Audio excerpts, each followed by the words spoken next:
Good evening, ladies and gentlemen. Well, it's evening, me recording it at this time. I don't know what time you're going to be watching this at. Currently, I'm actually in my studio right now, my office studio, recording a book for Taylor Marshall for the second installment of the Sword and Serpent trilogy, which is set to be released around Easter time. That's the goal anyway. And I was ruminating on various things, as I tend to do. And I was thinking about the crisis in the church. And I realized something. I am a very outspoken Chesterton fan. I'm a bit of a Chesterton fanatic. I would easily consider him to be my favorite author. I hadn't read Chesterton in a while, which is such a disservice because there's just something about the clarity of his words that just makes you feel good. And he has a famous quote where he says, angels take themselves lightly. Or angels can fly because they take themselves lightly. And there's just a lot of wisdom in that. During this time of difficulty for many traditional Catholics, especially in the church, there's an emphasis on being very serious because it is a very serious time.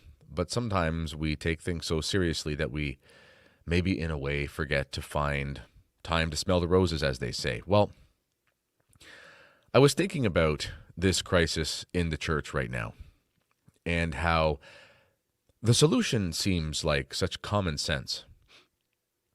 You know, when you look at what's going on from Rome with the suppression of the old Mass, when you look at the fact that many people have made it their solemn duty to sort of be anti-traditionalists and go after the trads, especially the SSPX, it seems very strange.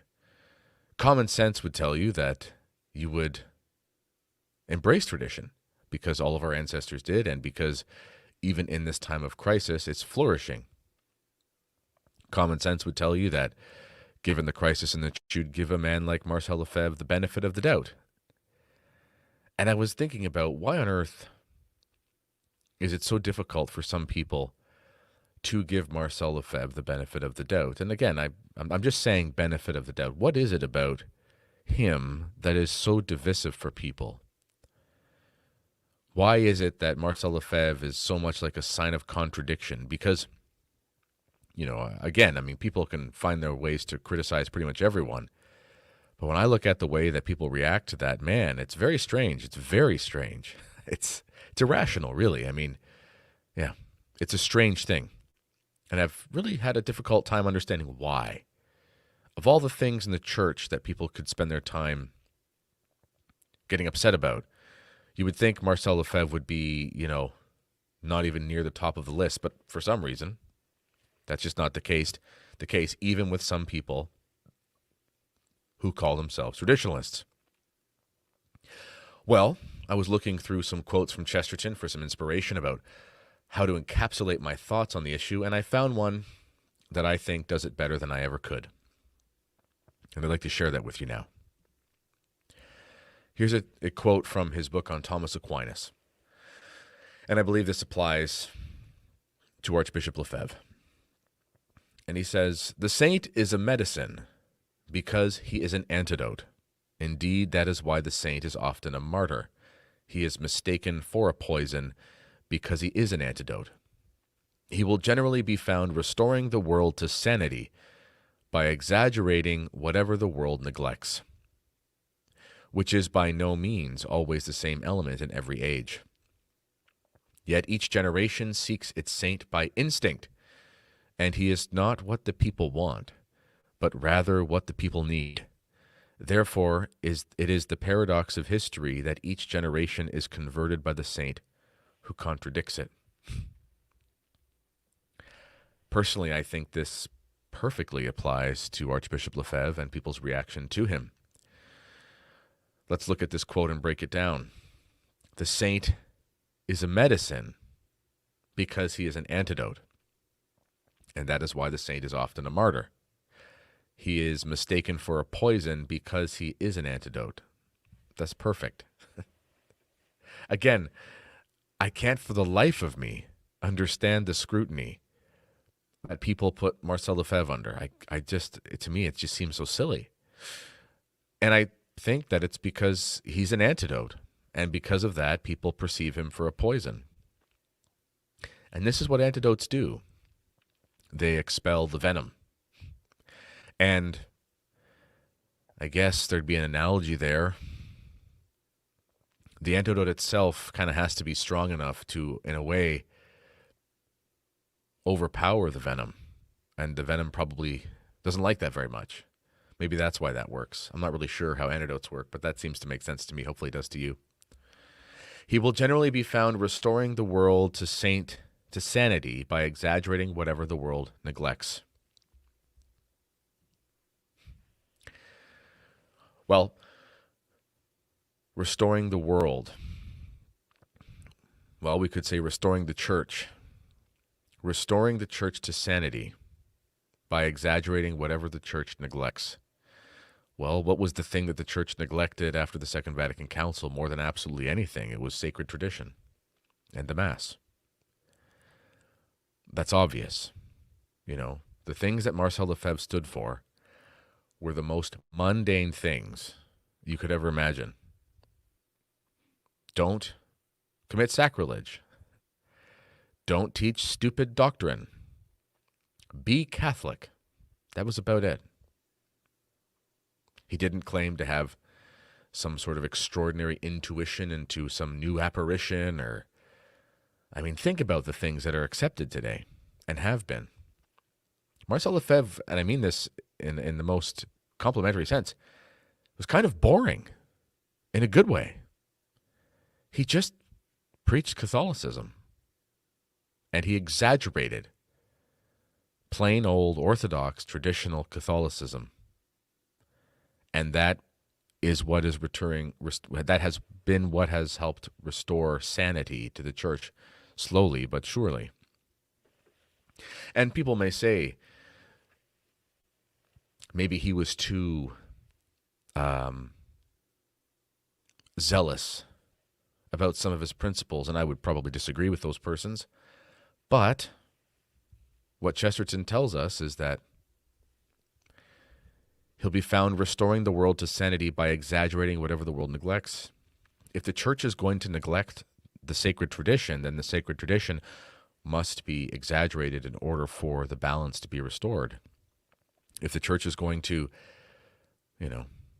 cut the liturgy to pieces and liturgical abuse becomes a norm, then a hyper emphasis on solid liturgy is the exaggerative way of solving the problem.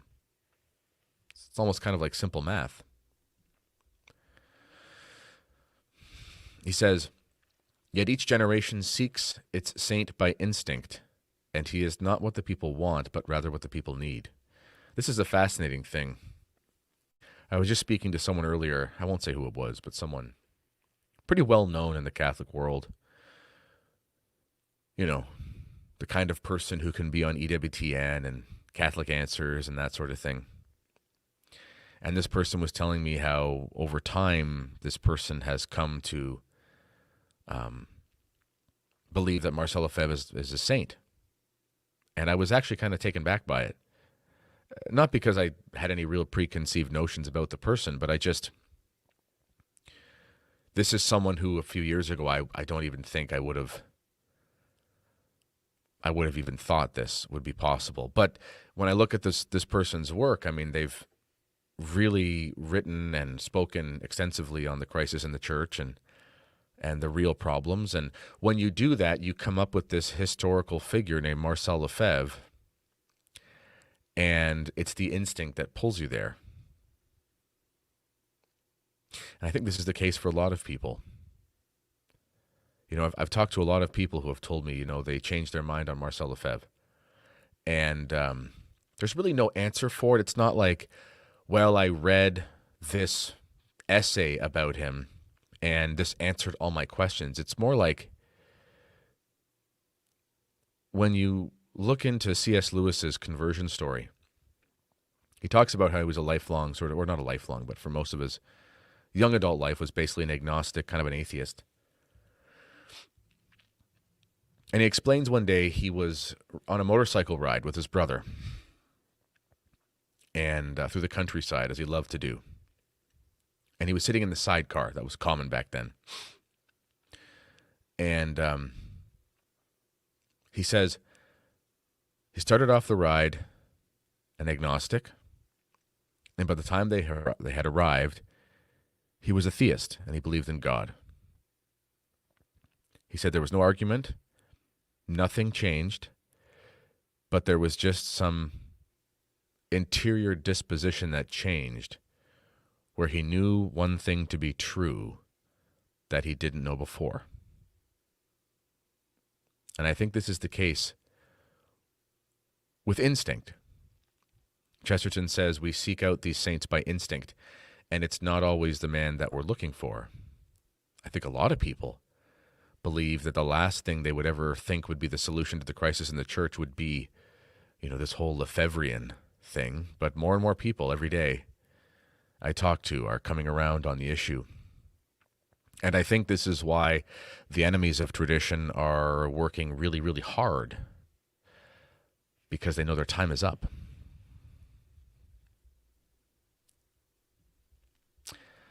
And he says, not what the people want, but what the people need. Yeah, people don't want to hear that Vatican II was a failure. People don't want to hear that those 40 years of the hermeneutic of continuity didn't work. People don't want to hear that John Paul II maybe wasn't John Paul the Great. People don't want to hear that. But it's not what they want, it's what they need.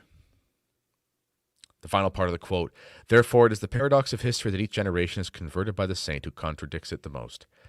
Is there any figure in the post-conciliar age in the church who is more a sign of contradiction than Marcel Lefebvre? Is it even possible to find someone that is a sign of contradiction like him? I mean, of course, there are heretics, who I guess in some ways are pretty contradictory. But is there anyone like him? Is there anyone that the Vatican and the powers that be and the enemies of tradition, I mean, is there anyone where groups of Sedevacantists, Novosordites, conservative neo-Catholics, neoconservative Catholics, some traditionalists, and the Roman Curia can all somehow sing Kumbaya and shake hands to disparage Marcel Lefebvre, even though they can't even agree on basic doctrine?